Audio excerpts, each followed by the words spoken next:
વિદ્યાર્થી મિત્રો, ગઈકાલે આપણે કયું સ્વાધ્યાય પૂરું કર્યું? 7.1. જ્યાં સુધી 7.1 પૂરું ના આવડી જાય ચેનલ ઉપર જોઈને ખુશ થશો જ નહીં. આપણે ચેનલ ઉપરના દાખલા ફરતી ચોપડી લઈને ગણી નાખવાના. મોઢે આવડી જાય તો જ 7.2 જોવાનું ચાલુ કરવાનું. સમજ્યા? હવે 7.2 આદેશ છે એટલે લગભગ 10-15 દાખલા સુધી આદેશ ખબર નહીં પડે. એટલે એકદમ ગભરાઈ નહીં જવાનું, મને ખબર નથી પડતી, જોવાનું બંધ કરી દો તો તમને નુકસાન પડશે. સમજણ પડશે જ, સમજાઈને જ જઈશું અહીંયા. પણ તમે શું કરશો કે 15 દાખલા સુધી આદેશ લેવાની ખબર નહીં પડે એટલે લોચે ચડશે. ખબર પડશે ક્યારે? 15, 20, 21, 22, 23 ચાલુ થશે ને એટલે ઓટોમેટિક ખબર પડવા માંડશે. હવે અહીં ધ્યાન આપજો. 7.2 નો પહેલો દાખલો છે વિધેયોના સંકલિતો મેળવો, એટલે પ્રતિવિકલન પણ કહેવાય. ધ્યાન આપવાનું. તો પહેલો દાખલો છે તો આપણે i બરાબર લખ્યો. ધ્યાન આપો. i બરાબર સંકલનમાં 2x છેદમાં 1 + x² અને dx. આ આપણી રકમ છે. બરાબર છે? તો આ રકમમાં કયો આદેશ લેવાનો એ બધાને તકલીફ પડે, પણ બહુ સરળતાથી આનું વિકલન કરું તો શું થાય? 2x નું 2 થાય, અને આનું વિકલન કરું જો બરાબર સમજજો. આ 2x છે એનું વિકલન કરી તો 2 આવ્યું, અને આનું વિકલન કરું છું કોનું? 1 + x² તો વિકલન 2x. બરાબર સમજો. આનું વિકલન આ થયું, આનું વિકલન આ થયું, તો કોનું વિકલન કરવાથી આખું પદ આવી જાય છે? આનું વિકલન કરવાથી આ પદ આવી જાય છે. સમજાય છે? આનું વિકલન કરવાથી આ પદ આવી જાય છે. જોઈજો, આનું વિકલન કરવાથી છેદનું વિકલન કરવાથી અંશ વાળું પદ આવી જાય છે. તો આપણે આદેશ આવો લેવાનો, 1 + x² બરાબર t આદેશ.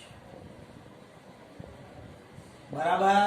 આ સમજણ પડી તમને પાકી કે છેદનું વિકલન કરવાથી અંશ વાળું પદ આવી જાય, અંશમાંથી છેદ નથી આવે એટલે છેદ આદેશ તો અંદર જ હશે. ચોપડીમાં અંદર જે બુકમાં રકમ છે એમ જ છે, 1 + x² બરાબર t આદેશ. આવડી ગયો? હવે આદેશ લઈએ એટલે દર વખતે વિકલન કરવાનું, યાદ રાખવાનું. તો આનું વિકલન શું થાય? 1 નું 0 વત્તા આનું શું થશે? 2x.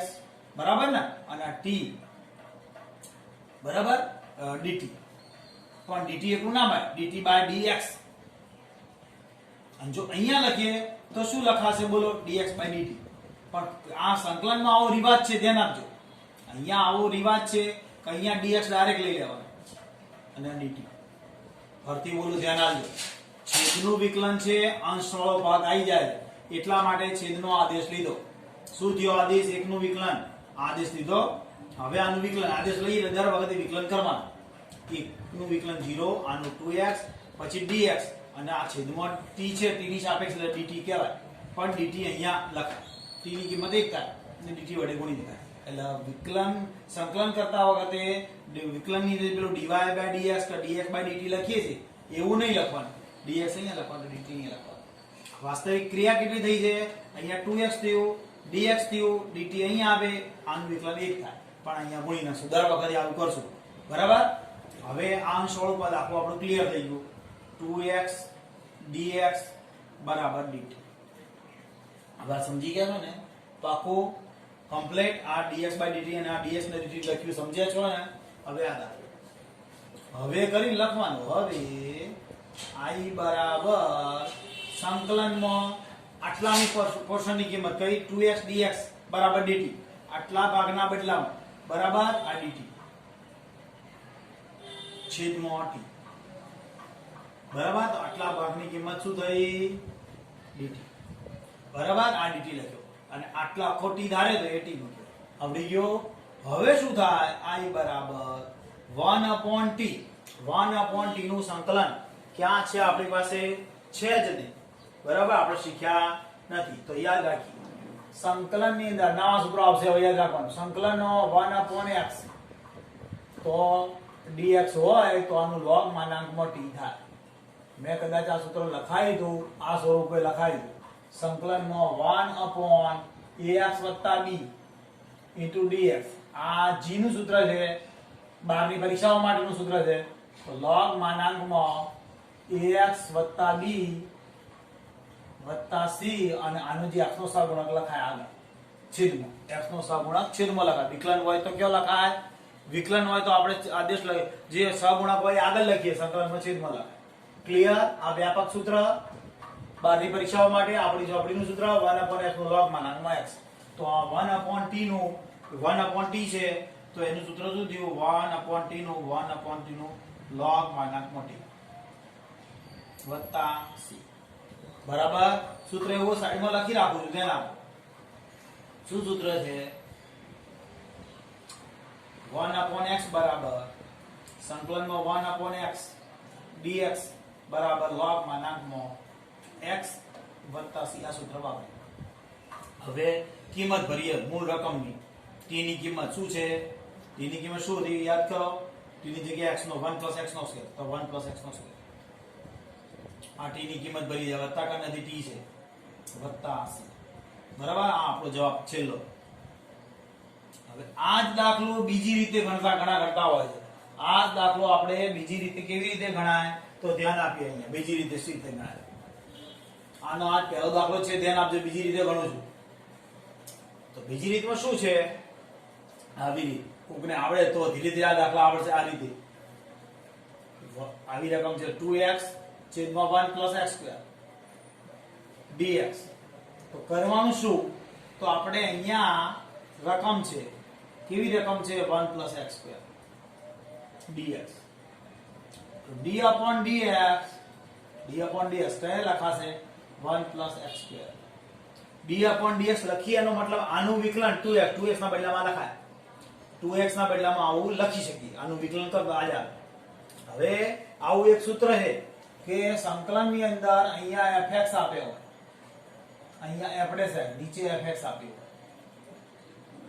બરાબર નીચે જે પણ રકમ હોય એનું વિકલન જો અંશમાં પડ્યું હોય તો આવું સૂત્ર થાય log માનાંકમાં x વત્તા c આ સંકલનનું સૂત્ર છે યાદ રાખવું તો શું થાય આનો ડાયરેક્ટ જવાબ log માનાંકમાં fx સૂત્ર શીખવાડી 1 x સ્ક્વેર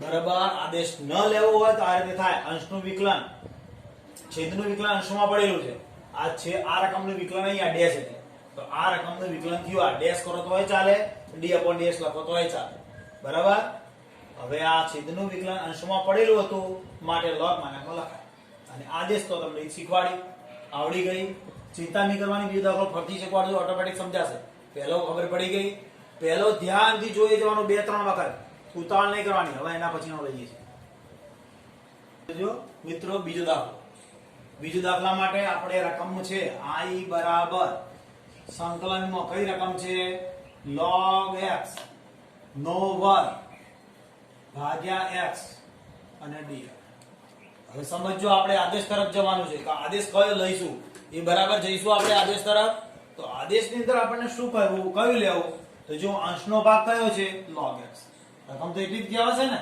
અને છેદનો ભાગ કયો છે x હવે વિકલન કરવાનું કહ્યું છે મેં log x નું વિકલન 1/x બરાબર log x નું વિકલન 1/x આવે અને આ તો 1/x કહેવાય છેદનો ભાગ તો x જ ગણીએ છેદ x ગણીએ તો x નું વિકલન તો 1 થાય તો વિકલનમાંથી આ અંશવાળાનું વિકલન કરી જો એ અંશનું વિકલન કર્યું 1/x આખું આવ્યું છેદમાં આવ્યું એટલે 1/x કહેવાય ને આ તો રકમ 2 કહેવાય આવી રીતે 1/x એટલે તો મતલબ શું થયું log x બરાબર t આદેશ લેવાય શું લેવાય log x બરાબર t આદેશ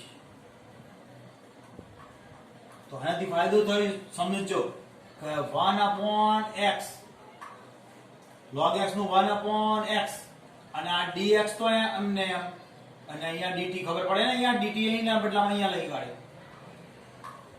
હવે i બરાબર સંકલનમાં જો કિંમતો કેવી રીતે ભરાય આ log x બરાબર તો t આદેશ છે એટલે t નો વર્ગ બરાબર આ t નો વર્ગ થયો dx upon x આ dx upon x છે dx upon x તો એની જગ્યાએ શું dt આવે આ dx upon x એટલે dt આવે સમજાય છે ને આ dt થયું ક્લિયર હવે શું થાય તો ઘાતનો વધારો આપણે શીખ્યા છીએ યાદ કરો કોઈ પણ ઘાત હોય તો t નો 2 ઘાત ભાગ્યા 2 વત્તા c તો હવે શું થશે log x ને આની t ની કિંમત કઈ કિંમત હતી log x નો વર્ગ ભાગ્યા 2 વત્તા c આપણો જવાબ હોવો જ જોઈએ 100% જવાબ જોઈ લેવાનો એટલે આપણને સંતોષ થાય ઘણી વાર આવો જવાબ આપ્યો હોય 1/2 log x કૌંસની બહાર વર્ગ અને વત્તા બરાબર. અને આ જ દાખલા માટે બીજી રીત આપણે શીખીએ તો સંકલનની અંદર log x upon x કૌંસની બહાર વર્ગ છે બરાબર ને, વર્ગ છે ને આપણે કૌંસની બહાર, અને dx કૌંસની બહાર વર્ગ. વર્ગ એટલે આપણે અહીંયા ભૂલ છે 3 ઘાત આવે ને, 2 ઘાત હતી એટલે 3 ઘાત થઈ જશે. ભૂલ કાઢો ને તો તરત બોલો, ગભરા મત. 3 તો અહીંયા 3 આવશે, આપણે અહીંયા 1/3 થશે બરાબર છે. અને ઉપર આવી ગયો 3 કમ્પ્લીટ. ભૂલ નીકળી ગઈ. તો હવે આપણે અહીં જોઈએ તો શું કરશું, તો આ જે રકમ જુઓ log x આપણી રકમ છે, d upon dx log x. આનું વિકલન કરો, આ રકમ છે જ ને બાજુમાં. તો જો આ કેવી રીતે સૂત્ર હતું કે અંશનું છેદનું વિકલન અંશમાં આપેલું છે, તો આવું ને આવું બીજું સૂત્ર છે, ધ્યાન આપજો. અહીંયા આવું ને આવું બીજું સૂત્ર છે. કયું સૂત્ર છે? તો આવું છે, સંકલનમાં સૂત્ર છે કે સંકલનમાં આ સૂત્ર, સંકલનની અંદર fx લાની n ઘાત ગમે એટલી ઘાત હોય, બાજુમાં વિકલન પડ્યું હોય d upon dx fx અને dx. આવી રીતે આ સ્વરૂપમાં આપણે જો ગોઠવ્યું, આ રકમ આપણે છે, આ fx ની n ઘાત એટલે n ઘાત એટલે 2 ઘાત, અને બાજુમાં f x એટલે કે આનું વિકલન. જો અહીંયા 1 upon x છે તો વિકલન હોય તો ઘાતનો વધારો થાય. જવાબમાં શું થાય? તો આનો જવાબ x ની n+1 ભાગ્યા n+1 વત્તા c. આ સૂત્રનો ઉપયોગ થયો તો શું થયું? log x ની 2 ને 3 ઘાત ભાગ્યા 3 વત્તા c. બબ્બે રીતો કેમ શીખવાડો છો? તો વધુ ઉપયોગ આનો આવવાનો છે. અને ડાયરેક્ટ પાસા માટે જીના અને બારના દાખલા ગણવા તો એક જ સ્ટેપમાં જવાબ આવી જાય એટલા માટે. બરાબર. બે રીત કેમ શીખવાડી સમજ પડી ગઈ ને, કે આનું વિકલન કરું છું log x નું 1 upon x આવી ગયું એટલે બાજુમાં વિકલન કહેવાય. આ બાજુમાં વિકલન કહેવાય. log x નું 1 upon x એટલે એની બાજુમાં જ કહેવાય ને. એટલા માટે શું થયું? ઘાતનો વધારો થયો. અને પેલાની આગલા દાખલામાં શું હતું? છેદમાં વિકલન હતું. આ સૂત્ર વાપર્યું. બંનેનો ફરક સમજજો. હવે દાખલો નંબર આપણે 3 લઈશું. દાખલો સંકલનની અંદર 1 upon x plus x log x અને જોડે dx આવી રકમ છે આપણી પાસે. બરાબર ને? તો શું કરશું? પહેલા થોડુંક સાદુરૂપ અપાય જોઈજો. શું સાદુરૂપ આપું? તો કોમન દેખાય છે તો કોમન કાઢું છું. 1 plus log x. કોમન શું કાઢ્યા? 1 upon x. તો 1 upon x dx. તમે આગળ લખો ચાલે, કોઈ ફરક નથી પડતો. ફરક પડતો નથી. હવે તમે આદેશ વિચારો તો જો આનું વિકલન કરીએ, આપણી પાસે બે રકમો, એક 1 plus log x બરાબર, અને બીજી રકમ કઈ છે? 1 upon x. તો આનું વિકલન કરું તો આ આવશે, જો આવી ગયું એકનું 0 અને log x નું 1 upon x. અને આનું વિકલન કરો તો -1 upon x સ્ક્વેર. ખબર છે ને? તો આનું વિકલન કરું છું તો આ આવી જાય આપણને. એટલે મતલબ કે 1 plus log x નું 1 upon x, તો 1 plus log x t આદેશ. 1 plus log x બરાબર t આદેશ. તમને સમજ પડી હશે. હવે કઈ બે રકમો, એક આ અને બીજી આ. આને આદેશ કેમ લીધો? કે આનું વિકલન કરવાથી આ આવી જાય. તો આનું વિકલન કર્યું 1 upon x, પછી dx લખાય. સમજ્યા ને? અને છેદમાં dt ની બદલા બાજુમાં dt લખવાનો રિવાજ. હવે i બરાબર આવશે ને સંકલન ની અંદર. આમાં કિંમત ભરીએ. જો dx અને 1 upon x બરાબર dt. એટલે આટલાના બદલામાં dt તમે સમજી ગયા. અને આના બદલામાં 1 upon t. બાજુમાં dt. હવે સંકલન નું શીખ્યા છે 1 upon t નું. ક્યાં છે હવે સૂત્ર? જેવી રીતે 1 upon x છે તો એ જ રીતે 1 upon t છે, એનું log માનાંકમાં x થશે. log માનાંકમાં t વત્તા c. કિંમત ભરી દઈએ.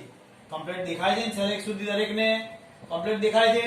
તો હવે આ log x એમ ને log x ની જગ્યાએ આપણે ભરી દઈએ t ની કિંમત કેટલી 1 + log x 1 + log x વત્તા તો જો પૂરો થઈ ગયો દાખલો સમજ્યા છો આવડ્યો હવે હું બીજી રીતે પેલા g માટે રીતે વારેઘડીએ નહીં કરું કેમ તમને સમજણ પડી જે હોશિયાર છે આવડશે બાકી ન આવડતો હોય તો આ રીત તો છે જ આપણી પાસે અને આ રીતે કઈ લોબી છે નહીં બરાબર એટલે આ દાખલો નંબર કયો પૂરો કર્યો ત્રીજો હવે આપણે ચોથો દાખલો લઈએ મિત્રો હવે ત્રિકોણમિતિનું આવ્યું ધ્યાન આપજો બરાબર આપણે રકમમાં ડાયરેક્ટ મેં લઈ લીધું i બરાબર હવે આનું સંકલન કરવું કયો આદેશ લઈ લો વિચારો આપણે જાતે વિચારો કે કયો આદેશ લઈએ તો અહીંયા ખબર પડશે રકમો કેટલી સ્કોર પહેલા જેટલા ચલ એટલી રકમ આ એક રકમ અને આ બીજી ગણાશે બરાબર આ એક રકમ આ રકમ નંબર 1 આટલા સુધી અને આ બીજી આખી રકમ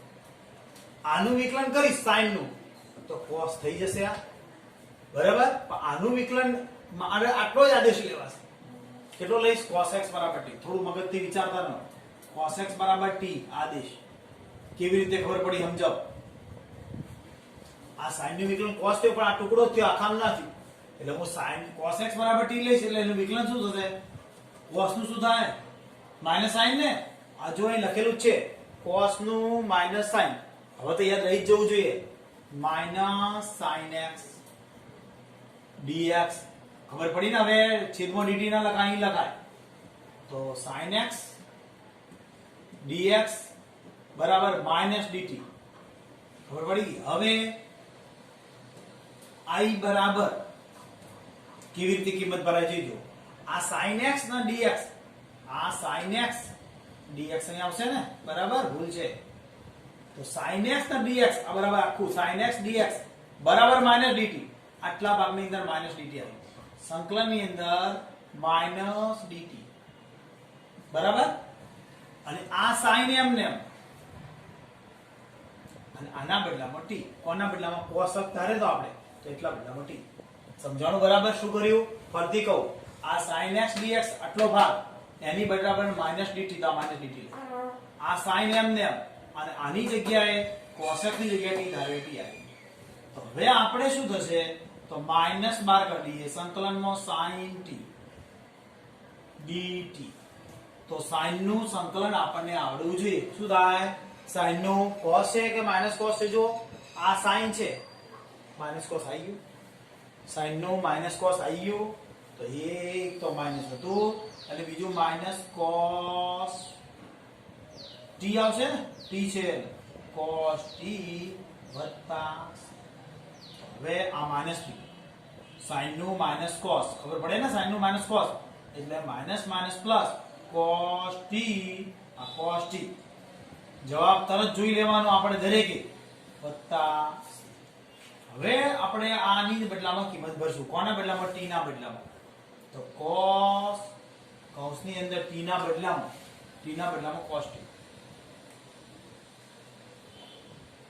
cos x છે નહીં t ના બદલામાં cos x વત્તા c આ આપણો જવાબ બરાબર સમજ્યા છો ને બરાબર જવાબને ફરતી કહેવાની જરૂર લાગે છે તો ફરતી કહી દેજો ધ્યાન આપો શું કર્યું મેં આદેશ લીધો જો આનો આખો આદેશ લીધો હોત તો આખું પદ નતો આવતું જોઈએ એટલે મેં આટલો જ આદેશ લીધો cos x = t એટલે cos x નું sin x dx થઈ જશે માઈનસ sin વિકલન થયું અને dt એટલે આ માઈનસ અહીંયા લીધા dt આવી ગયું હવે શું કર્યું તો i બરાબર આની અંદર કિંમત ભરી આટલાના બદલામાં માઈનસ dt અને આ sin t આટલો t ધારે તો એટલે sin t થઈ ગયા sin નું minus cos minus minus plus અને t ના બદલામાં કિંમત ભરી ઓકે કયો પૂરું થયું આપણે ચોથો હવે પાંચમો દાખલો લઈએ પાંચમો દાખલો i બરાબર આપણે લખીએ સંકલનમાં sin ax + b cos ax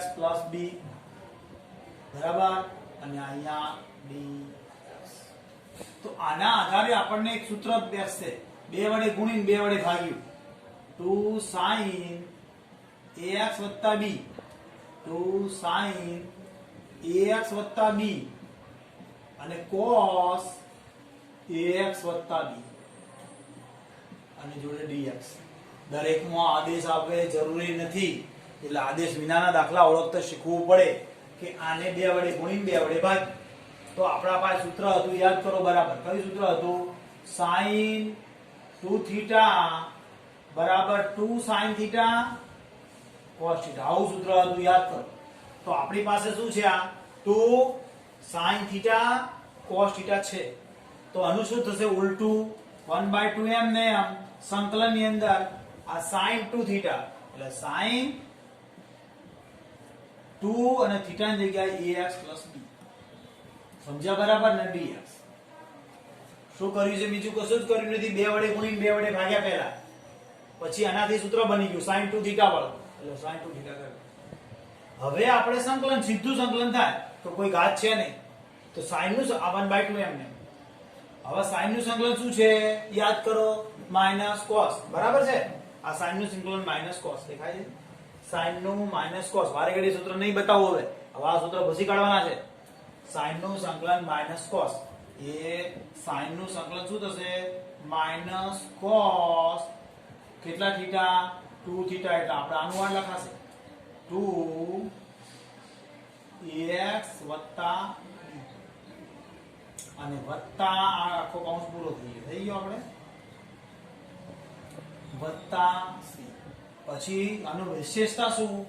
x નો સહગુણક આ 2θ. શું કર્યું? x નો સહગુણક શું થશે? 2a થશે. સમજાય? x નો સહગુણક a નાકો બગડો છે એટલે એક સ્ટેપ વધારે લખીએ -1/2 સંકલન ની અંદર. સંકલન તો પતી ગયું છે એટલે કૌંસ ની અંદર લખીએ cos -12 લીધો cos આ યુગ્મ વિધેય છે એટલે અહીંયા ઋણ હોય તો જ બાર ના લેવા, આનું તો લેવાય. cos 2ax b 2b થશે ને? બમણું કરીએ એટલે વત્તા c. એટલે આનો સહગુણક 2 અહીંયા મુકાશે 2a. એટલે આપણે જવાબ તરફ જોઈએ છે છેલ્લે તો શું આવે? જવાબમાં જોઈ લઈએ છીએ આપણે. બરાબર? -1/4 એટલે 4 2 × 4a અને cos 2ax અથવા તો 2 બાર કાઢી અને ax વત્તા b ગમે તે સ્વરૂપમાં ચાલે છે. સમજ્યા છો? આપણે જવાબનો કન્ફર્મ કરી લઈએ 100% સાચા ખોટાનો. બરાબર? દાખલો નંબર 5 શું કર્યું? ધ્યાન આપજો. બરાબર? જવાબ આપણે જોઈ લઈએ ખાસ દરેક જણ કે આને 2 વડે ગુણીને ભાગ્યું પહેલા સૂત્ર બનાવવા માટે. આના સૂત્ર ઉપરથી સમજણ પડી હશે. સમજણ પડી છે ને? કે 2 sin θ 2 sin θ cos θ એટલે 2 શું થશે? આ થીટા થીટા શું? ax વત્તા b લખી કાઢ્યું. હવે આપણે sin નું સંકલન માઈનસ cos. બરાબર? અને એનો સહગુણક 2 x નો સહગુણક a પણ આ બગડો છે એટલે લેવો પડે 2 એટલે 2 × 4 એટલે 2 × 4 એટલા લખ્યા અને એમ ને એમને કૌંસ લખી કાઢ્યું. સમજ્યા બરાબર? દાખલો કયો પૂરો કર્યો આપણે? 5મો. હવે એક છઠ્ઠો દાખલો લઈને આવતીકાલે લઈશું. બરાબર છે? છઠ્ઠો દાખલો i બરાબર સંકલનમાં વર્ગમૂળમાં ax વત્તા b વત્તા નથી આપ્યું, ખાલી c છે ને? કશું જ નહીં dx. આ આપણી રકમ. તો સંકલનમાં ax વત્તા b ની 1/2 ઘાત કહેવાય. હવે કોઈ આદેશ જરૂર ના પડે. દર વખતે આદેશ આવશે એટલે કહેતો રહીશ. તો હવે ડાયરેક્ટ ઘાતનું થાય. ઘાતની રીતે થાય. આપણે આ ઘાતની રીત છે x ની કેટલી ઘાત છે? n ઘાત. એ રીતે 1/2 ઘાત છે. તો ax વત્તા b ની 1/2 વત્તા 1 શીખેલા છે છેદમાં 1/2 વત્તા 1 અને જોડે વત્તા તો c. પણ આ દાખલાની વિશેષતામાં x નો સહગુણક a મૂકવો પડે. આ નવું શીખવાય. સમજ્યા? બાકી ઘાતના વધારાવાળો દાખલો જ હતો પણ આનો સહગુણક a અહીંયા આવે. બરાબર? સંકલન છે એટલે છેદમાં આવે, વિકલન હોય તો બાજુમાં આવે. બરાબર? તો હવે જવાબ શું થશે? ax છેદમાં e તો જ ખરો જ પણ જોડે 3/2 વત્તા c. હવે સાદુરૂપ આપીએ તો શું થાય? ઉપર 2 અંશમાં જતા રહેશે, 3a છેદમાં આવશે અને કૌંસમાં શું થશે? ax વત્તા b ની 3/2 ઘાત વત્તા c. આ જવાબ આપણે કન્ફર્મ કરી લઈએ. આવડી જાય એટલે આપણે જવાબ આવી ગયો. જવાબ જોઈ લીધો બધાએ? આવડ્યો? જવાબ ચેક કરી લો, સાચો જ છે. હવે તમે ધ્યાન શું આપવાનું છે? તો આ દાખલા જ પહેલા આ 6 દાખલા ધ્યાનપૂર્વક જાતે ગણી લેવાના. ન આવડે તો 2 થી 3 વાર ગણવાના, જોવાના વારે ઘડીએ, તો આવડી જ જશે. થોડા ધીરે ધીરે ચાલશે એમ એમ તમને આદેશ ખબર પડશે. હજી આદેશો આવશે અને રકમમાંથી જ આદેશ લેવાના આવશે. પછી દાખલા આવશે ને એમાં આદેશ જાતે વિચારવાના આવશે, એ પછી આવે છે. હાલ સંકલન એટલે થોડું પ્રમાણમાં અઘરું પડે છે, કોલેજમાં પણ આવે છે, પણ બહુ ધ્યાનથી ગણશો આવડશે જ. બરાબર, આજે રવા દઈએ છીએ, આવતીકાલે નવું લેક્ચર લઈશું.